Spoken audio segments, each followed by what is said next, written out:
તો આજે બનાવીશું પાલક બટાકાનું શાક। તો હેલો યુટ્યુબર ફેમિલી, તમારું સ્વાગત છે પ્રાચી મોદીન ફેમિલીમાં। તો અહીંયા પાલક બટાકાનું શાક બનાવવા માટે મેં વજનમાં 250 ગ્રામ જેટલો પાલક લઈ લીધો છે। પાલકને સરસ આપણે ઝીણો સમારી દેવાનો છે અને 2-3 પાણી આપણે ધોઈને ચોખ્ખો કરી દઈશું પાલકને।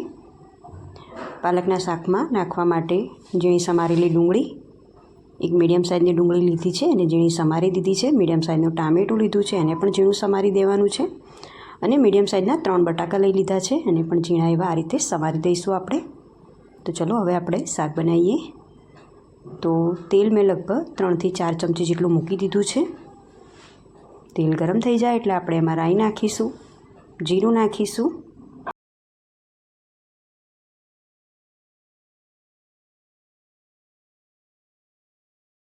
હિંગ નાખીશું, હળદર નાખીશું,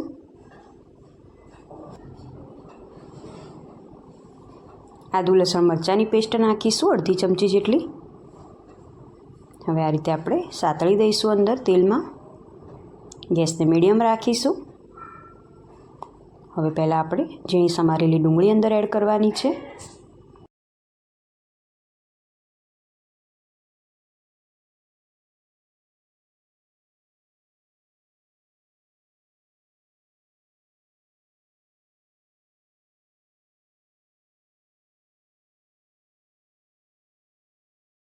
ડુંગળી સતળાઈ જાય એટલે આપણે ઝીણા સમારેલા બટાકા અંદર એડ કરવાના છે।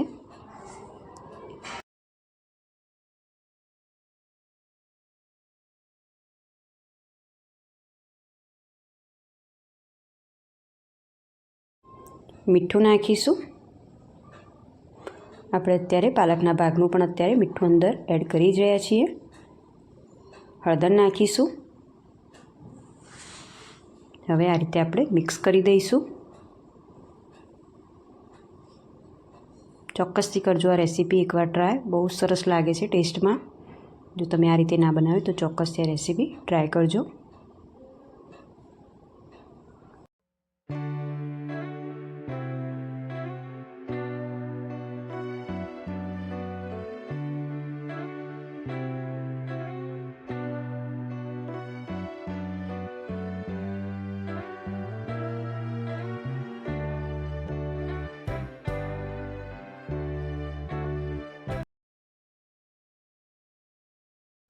અડધો ગ્લાસ જેટલું પાણી નાખીશું આપણે, એટલે બટાકા સ્પીડમાં ચડી જાય। ઢાંકી દઈશું એને અને 5 થી 6 મિનિટ પછી આપણે ખોલીને એકવાર જોઈશું, હલાવી દઈશું એકવાર। આ રીતે વચ્ચે ચેક કરતું રહેવાનું, 2 થી 3 વાર મેં ચેક કર્યું હતું। આ રીતે બટાકા આપણે થોડા દબાવીને જોવાના, ચડ્યા છે કે નહીં ચેક કરી લેવાના। હવે ઝીણું સમારેલું ટામેટું છે અને એક લીલું મરચું છે તીખું, એ અંદર મેં એડ કર્યું છે। બટાકા થોડા ચડી જાય પછી જ આપણે ટામેટું અંદર એડ કરવાનું છે।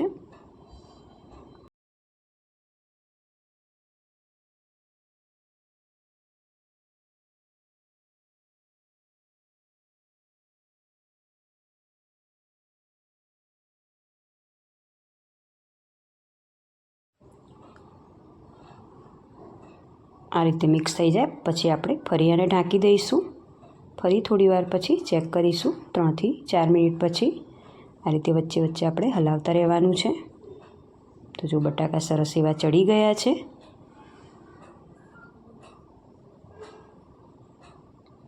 આ રીતે શાક બનાવીએ કઢાઈમાં તો એનો સ્વાદ જ કંઈક અલગ આવતો હોય છે અને ખાવામાં એકદમ મીઠું લાગતું હોય છે શાક। હવે ધોઈને સમારેલી મૂકેલી પાલક આપણે અંદર એડ કરીશું।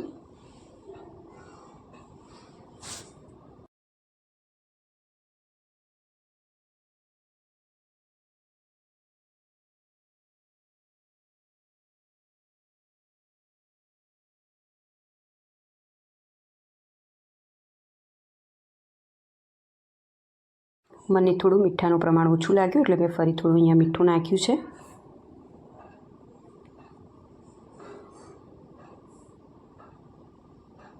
થોડી હળદર નાખીશું। લાલ મરચું પાવડર, આપણે જે રીતે તીખું ખાતા હોય એ રીતે આપણે લાલ મરચાંનો ઉપયોગ કરવાનો। ધાણા જીરું પાવડર,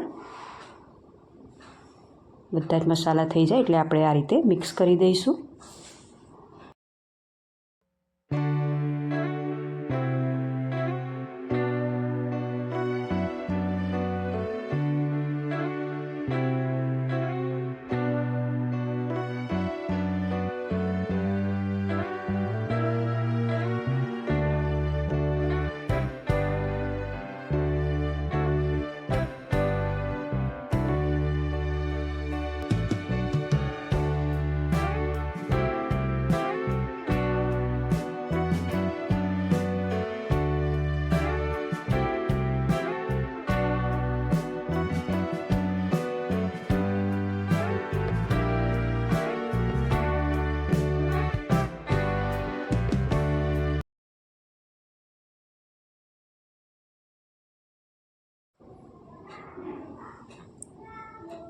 આ રીતે મિક્સ થઈ જાય પછી આપણે ઢાંકી દઈશું.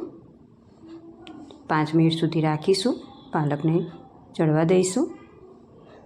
તો પાલકમાં પાણીનું પ્રમાણ હોય જ છે એટલે આપણે પાણી નાખવાની જરૂર નહીં પડે પાલક નાખ્યા પછી.